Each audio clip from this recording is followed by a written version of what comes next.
नैना और मयंक एक दूसरे से कॉलेज में मिले थे। कॉलेज के समय से ही दोनों एक दूसरे को चाहने लगे थे और फिर कॉलेज खत्म होने के बाद उनकी शादी तय हो गई।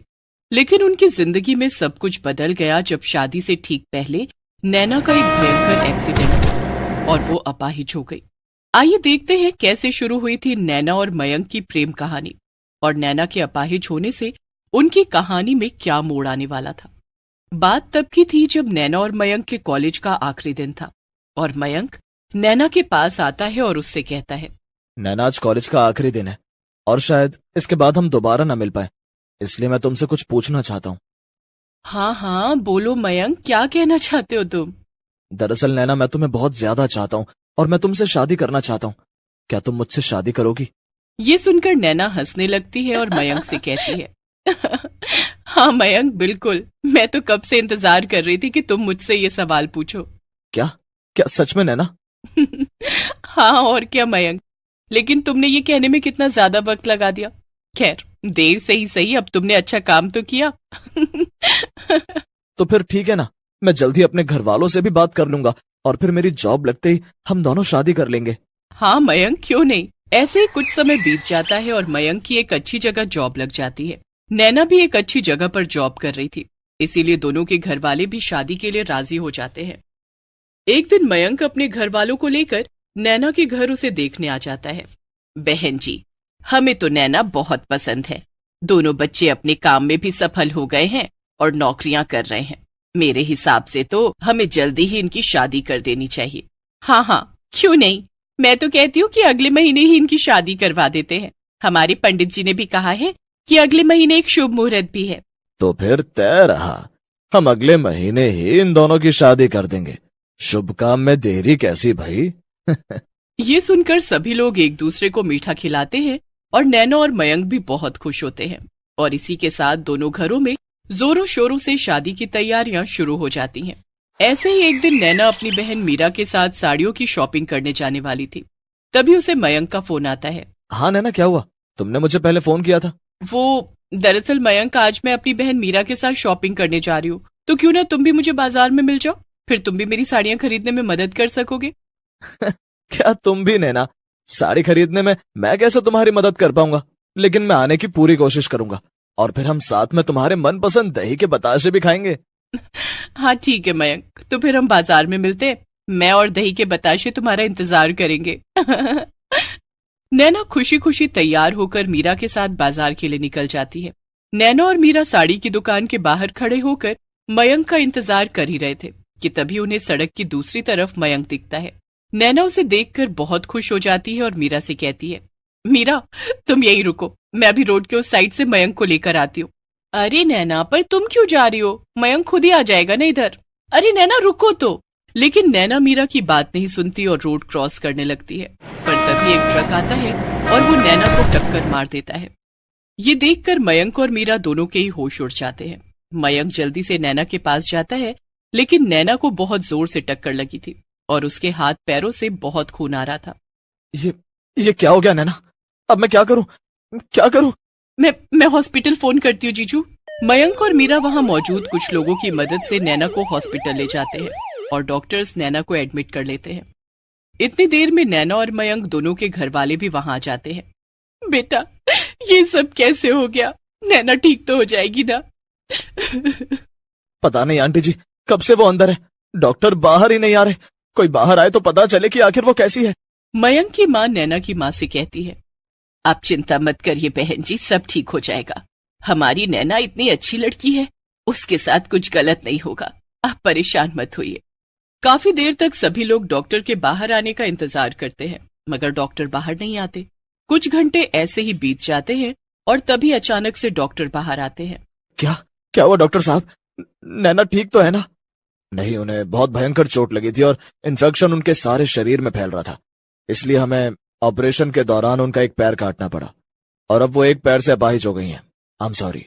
इतना कहकर डॉक्टर वहां से चले जाते हैं, मगर नैना मयंक के परिवार वालों की जैसे जिंदगी ही उजड़ जाती है। हे भगवान, ये क्या हो गया? कुछ ही दिनों में मेरी बेटी की शादी थी, कितना खुश थी वो, मगर अब ये सब क्या हो गया? हे भगवान, क्यों किया आपने उसके साथ ऐसा? नहीं नहीं आंटी जी, आप चिंता मत करिए, सब सब ठीक हो जाएगा। नैना ठीक हो जाएगी, मैं हूं ना आपके साथ। मयंक किसी तरह से नैना के घर वालों को घर जाने और आराम करने के लिए बोलता है और मयंक खुद नैना के साथ हॉस्पिटल में रुक जाता है। उधर नैना के घर वाले इस बात से बहुत परेशान थे। ये तो बहुत ही बुरा हुआ हमारे साथ। अब मयंक नैना से शादी नहीं करेगा। हाँ, और अब हम कुछ भी नहीं कर सकते। अभी तो नैना को होश भी नहीं आया है। हमें नैना के जागने का इंतजार करना चाहिए, तभी आगे का कुछ समझ आएगा। सही कह रही हो तुम। हम सुबह फिर से चलेंगे हॉस्पिटल। अभी तुम थोड़ा आराम कर लो। अगले दिन नैना के मम्मी पापा और मयंक के मम्मी पापा सब फिर से हॉस्पिटल पहुंचते हैं। अब तक नैना को भी होश आ चुका था। मयंक बेटा, नैना कैसी है? उसे होश आया? हाँ माँ, उसे होश आ गया है और डॉक्टर्स ने कहा है हम उससे मिल सकते हैं। ठीक है, फिर चलो हम सब उससे मिलने जाते हैं। सभी लोग नैना के कमरे में जाते हैं। नैना, तुम ठीक तो हो ना? मयंक, मुझे माफ करना, मगर अब मैं तुमसे शादी नहीं करूंगी। तुम यहाँ से चले जाओ। मैं सिर्फ अपने मम्मी पापा के साथ रहना चाहती हूँ। ये सुनकर मयंक बहुत ज्यादा दुखी हो जाता है। अरे नैना, तुम मुझसे ऐसे क्यों कह रही हो? तुम चिंता मत करो, मैं हमेशा तुम्हारे साथ ही रहूंगा, चाहे कितनी भी बड़ी मुश्किल क्यों ना आ जाए। मैंने तुमसे कहा ना मयंक, यहाँ से चले जाओ बस, और मुझे दोबारा अपनी शक्ल मत दिखाना। मयंक ये सब सुनकर बहुत दुखी हो जाता है। तभी उसके मम्मी पापा उससे कहते हैं, मयंक बेटा, अभी यहाँ से चलो। अभी नैना की तबीयत सही नहीं है, हम बाद में फिर से आएंगे। हाँ बेटा, अभी नैना को थोड़ा वक्त दो। ठीक है मम्मी पापा, चलिए।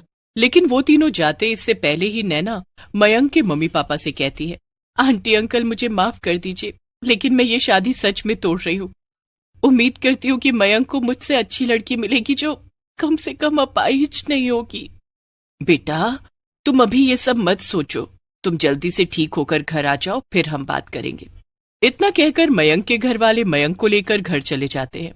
ऐसे ही कुछ दिन बीत जाते हैं और नैना डिस्चार्ज होकर घर आ जाती है।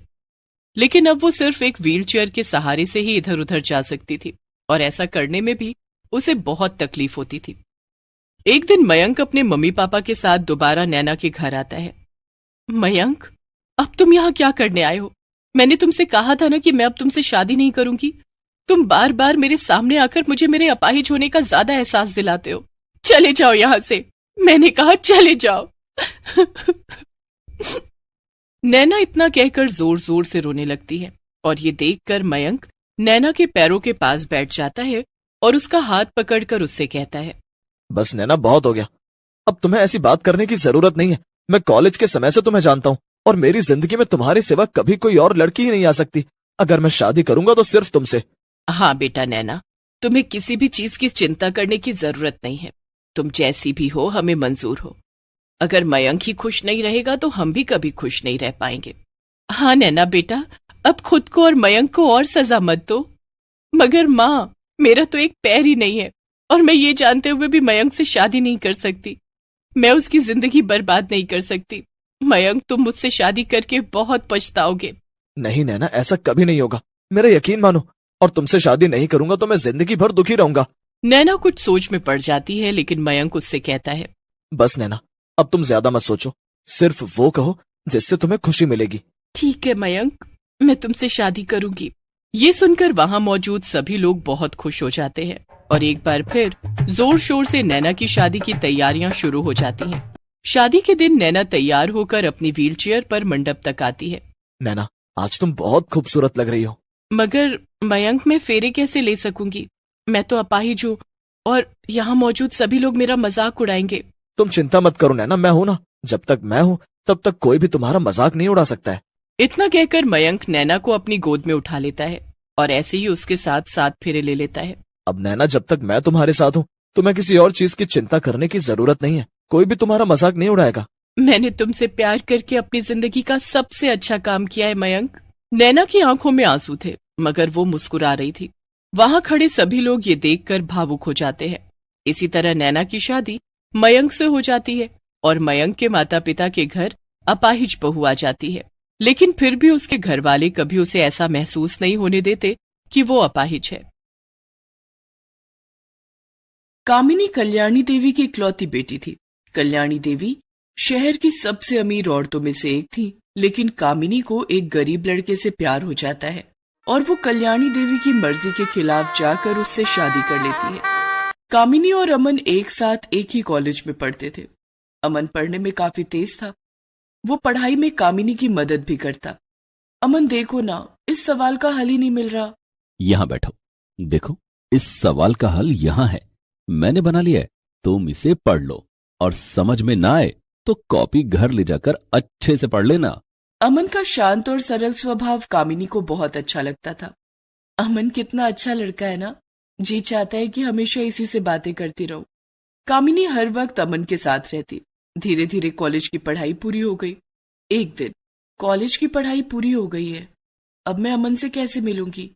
मैं उससे मिले बिना नहीं रह सकती। कहीं मुझे अमन से प्यार तो नहीं हो गया? कामिनी को एहसास हो जाता है कि वो अमन से प्यार कर बैठी है। कॉलेज के आखिरी दिन। अमन, मुझे तुमसे कुछ कहना है। हाँ बोलो कामिनी, क्या बात है? अमन, मैं तुमसे बहुत प्यार करती हूँ और तुम्हारे बिना नहीं रह सकती। क्या तुम मुझसे शादी करोगे? ये तुम क्या कह रही हो कामिनी? तुम तो जानती हो ना कि हमारे बीच अमीरी और गरीबी की कितनी गहरी खाई है। तुम्हारी माँ शहर की सबसे अमीर औरत है, करोड़ का बिजनेस है उनका, और मेरे पापा मामूली से टैक्सी ड्राइवर। वो सब मैं कुछ नहीं जानती। मैं आज ही माँ से हमारी शादी की बात करूंगी। जैसी तुम्हारी मर्जी। कामिनी उस दिन घर जाकर कल्याणी देवी को अमन के बारे में बताती है। क्या तुम एक टैक्सी ड्राइवर के बेटे से शादी करोगी? नहीं कामिनी, मैं ऐसा हरगिज नहीं होने दूंगी। लेकिन माँ, मैं अमन के अलावा किसी और से शादी नहीं करूंगी। दूसरे दिन कामिनी अमन को मिलने के लिए बुलाती है। अमन, माँ तो हमारी शादी के लिए राजी ही नहीं है। मैंने तो तुम्हें पहले ही कहा था। चलो हम लोग मंदिर में जाकर शादी कर लेते हैं। नहीं कामिनी, ये गलत है। अगर तुमने मुझसे शादी नहीं की तो मैं जहर खाकर अपनी जान दे दूंगी। कामिनी, ऐसा कुछ मत करना। कामिनी की जिद के आगे अमन को झुकना पड़ता है और दोनों एक मंदिर में जाकर शादी कर लेते हैं। शादी के बाद कामिनी अमन के साथ अपने घर आती है। अब यहाँ क्या करने आई हो? इस गरीब से शादी करके तुमने हमारे खानदान की नाक कटवा दी। चली जाओ यहाँ से। चली जाऊंगी माँ, लेकिन क्या आप हमें आशीर्वाद भी नहीं देंगी? कल्याणी देवी ने मुंह फेर लिया और गुस्से में पैर पटकती हुई वहां से चली गई। चलो कामिनी, अपने घर चलते हैं। कामिनी अमन के साथ ससुराल आ जाती है। उसके ससुराल में सिर्फ एक ही कमरा था और एक छोटा सा बरामदा था। अमन की माँ कामिनी और अमन का स्वागत करती है। अमन के परिवार में उसकी माँ, उसके पिता और एक छोटी बहन नीतू रहते थे। नीतू बेटी, अपनी भाभी को कमरे में ले जा। नीतू कामिनी को कमरे में ले जाती है। वो देखती है कि उस कमरे में एक बेड भी नहीं था। जमीन पर ही गद्दा बिछा हुआ था जिस पर पूरा परिवार सोता था। नीतू गद्दे पर एक साफ चादर बिछा देती है। बैठो भाभी, मैं आपके लिए पानी लाती हूँ। नीतू पानी लेने जाती है, तभी अमन कमरे में आता है। कामिनी, तुम्हें यहाँ बहुत अजीब लग रहा होगा ना? अब भी समय है, तुम अपना फैसला बदल सकती हो। कामिनी ने अमन के होठों पर अपना हाथ रख दिया और बोली, मैंने तुमसे प्यार किया है अमन। तुम जिस हाल में रखोगे उस हाल में रह लूंगी। जिंदगी पैसों से नहीं, प्यार से चलती है। तभी नीतू कामिनी और अमन के लिए गुड़ और पानी लेकर आती है। भाभी, ये लो, गुड़ खाकर पानी पी लो। कभी महंगे और स्वादिष्ट व्यंजन खाने वाली कामिनी आज गुड़ खाकर पानी पी रही थी। फिर भी वो बहुत खुश थी कि अमन उसका जीवन साथी बन गया है। शाम को अमन कहीं से एक टूटी फूटी चारपाई लेकर आता है और कमरे में लगा देता है। नीतू उस चारपाई को फूलों से सजा देती है। रात में अमन और कामिनी कमरे में सोते हैं और पूरा परिवार बाहर बरामदे में। माँ, पिताजी और नीतू को बाहर बरामदे में ठंड लग रही होगी, उन्हें भी अंदर बुला लेते हैं। कैसी बात कर रही हो कामिनी? आज हमारी सुहागरात है, हम उन्हें अंदर कैसे बुला सकते हैं? उस रात कामिनी ने कुछ नहीं कहा, लेकिन दूसरे दिन वो अपने सास ससुर और ननद को भी उनके साथ एक कमरे में सोने के लिए कहने लगी। नहीं बहू, वो कमरा तेरा और अमन का है। नहीं माँ जी, वो कमरा हम सबका है। आज से हम सब अंदर सोएंगे। सुजाता कामिनी का अच्छा व्यवहार देखकर फूली नहीं समाई। लगता नहीं है कि तू इतने अमीर परिवार से आई है। माँ जी, अमीर और गरीब कुछ नहीं होता। इंसान पैसों से नहीं, अपने व्यवहार से अमीर होना चाहिए। शादी के कुछ दिन बीत गए। कामिनी ने घर का कामकाज संभाल लिया था। इधर अमन नौकरी की तलाश करने लगा। एक दिन कामिनी खाना बना रही थी, तभी उसकी माँ कल्याणी उसके ससुराल आती है। उनके हाथ में एक बड़ा सा डब्बा था। माँ को देखकर कामिनी ने कहा, अरे माँ, आपने मुझे माफ कर दिया। क्या करूं, माँ हूं ना, अपनी औलाद से कब तक नाराज रहूंगी। आज तेरा बर्थडे है, याद है तू कितने धूमधाम से अपना बर्थडे मनाती थी, लेकिन यहाँ तो किसी को बर्थडे के बारे में कुछ पता ही नहीं होगा। अमन को तो याद भी नहीं होगा। देख, मैं तेरे लिए केक और गिफ्ट लाई हूं। कल्याणी देवी की बातें कामिनी को बिल्कुल भी अच्छी नहीं लग रही थी। ये तुम क्या कह रही हो माँ? यहाँ सबको मेरा बर्थडे पता है। सबने मुझे सुबह सुबह ही विश कर दिया और अमन तो केक लाने बाजार गए हैं, आते ही होंगे। तुम बैठो, मैं तुम्हारे लिए पानी लाती हूँ। नहीं नहीं, तुम्हें तो पता है मैं गंदी जगहों पर पानी नहीं पीती। तुम ये केक काट कर अपना जन्मदिन मना लेना, मैं चलती हूँ। अरे समधन जी, थोड़ी देर बैठिए फिर चले जाइएगा। माना कि हम लोग गरीब हैं, लेकिन इतने भी गरीब नहीं कि घर आए मेहमान को चाय पानी भी ना पिला सके। मैं आपके लिए बाहर से बोतल वाले पानी मंगवा देती हूँ। नहीं नहीं, बस रहने दीजिए, मैं चलती हूँ, मुझे जरूरी मीटिंग में जाना है। कल्याणी देवी घर से बाहर निकल रही थी, तभी अमन उन्हें दरवाजे पर मिल गया। कल्याणी देवी ने देखा कि अमन के हाथ में कागज का टुकड़ा था। अरे माँ जी, आप? तुम तो केक लाने गए थे ना? केक? मैं कुछ समझा नहीं। लेकिन मैं सब समझ गई। कल्याणी देवी वहां से चली जाती है। अमन घर के अंदर आता है। कामिनी, आज तुम्हारा बर्थडे है क्या? हाँ भैया, आज भाभी का बर्थडे है और भाभी ने हमें बताया भी नहीं। सॉरी कामिनी, मुझे याद ही नहीं था। कोई बात नहीं अमन, मेरा नया जन्म तो उस दिन हुआ था जिस दिन हमने शादी की थी। मेरी बहू बड़ी समझदार है। उस दिन नीतू खीर बनाती है और सब कामिनी का बर्थडे मनाते हैं। अमन दूसरे दिन भी नौकरी की तलाश में जाता है, लेकिन उसे कहीं नौकरी नहीं मिलती। काफी दिन ऐसे ही गुजर जाते हैं। एक दिन अमन के पिता अरविंद का एक्सीडेंट हो जाता है और उसमें उनकी मौत हो जाती है। एक्सीडेंट में कार भी बुरी तरह से टूट जाती है। अब कामिनी के ससुराल वालों पर दुखों का पहाड़ टूट पड़ता है। वे लोग दाने दाने को मोहताज हो रहे थे। कल्याणी देवी को इस बात का पता चलता है तो वे कामिनी के घर आती हैं और अपने साथ खाने पीने का सामान भी लाती हैं। देखो कामिनी, तुम चाहो तो मैं तुम्हारे पति को नौकरी पर रख सकती हूँ। कामिनी खुश हो जाती है। सच माँ? हाँ, मेरा ड्राइवर कल से छुट्टी पर जा रहा है। अमन से कह दो कल से मेरी गाड़ी चलाए। महीने के 12,000 रुपए दूंगी। क्या आप अपने दामाद को अपना ड्राइवर बनाएंगी? उसके लायक यही काम ठीक है। तुम देख लो, मंजूर है तो ठीक, नहीं तो अच्छा, मैं चलती हूँ। तभी अमन वहां आ जाता है। मुझे मंजूर है सासू माँ। लेकिन अमन। कोई बात नहीं कामिनी, कोई काम छोटा या बड़ा नहीं होता। दूसरे दिन से अमन कल्याणी देवी का ड्राइवर बन जाता है और उन्हें रोज ऑफिस छोड़ता, ऑफिस से घर ले आता। कल्याणी देवी अमन के साथ नौकरों जैसा बर्ताव करती। जैसे कल्याणी देवी के कार में बैठने से पहले अमन को कार का दरवाजा खोलना पड़ता और जब वो बैठ जाती तो वो दरवाजा बंद करता। एक दिन की बात है, कल्याणी देवी अपने किसी क्लाइंट को पैसे देने जा रही थी। उनके हाथ में एक सूटकेस था जिसमें लगभग 10 करोड़ रुपए थे। कल्याणी देवी पैसों से भरा सूटकेस लेकर गाड़ी में बैठी और अमन गाड़ी चला रहा था, लेकिन शायद किसी को इसकी भनक लग गई थी। कुछ गुंडों ने कल्याणी देवी की गाड़ी घेर ली और कल्याणी देवी पर बंदूक तान दिया। बुढ़िया, चुपचाप सूटकेस मेरे हवाले कर दे, नहीं तो भेजा उड़ा दूंगा। तभी अचानक से अमन ने उन गुंडों पर हमला कर दिया। उसकी बंदूक दूर जा गिरी। अमन अकेला था और गुंडे काफी थे। अमन अकेला ही उनसे मुकाबला करने लगा।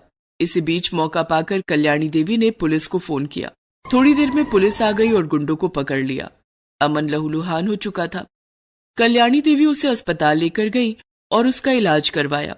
पुलिस की तफ्तीश में पता चला कि कल्याणी देवी पर उनके मैनेजर ने ही हमला करवाया था, जिसके बाद कल्याणी देवी ने अपने मैनेजर को नौकरी से निकालकर अमन को अपना मैनेजर रख लिया। उसे रहने के लिए बंगला भी दिया। मुझे माफ कर दे कामिनी बेटी, तूने सचमुच अपने लिए हीरा तलाशा है। आज से मेरा सारा बिजनेस तुम दोनों का है। अब तुम दोनों इसे संभालो और मुझे आराम करने दो। Please subscribe this channel.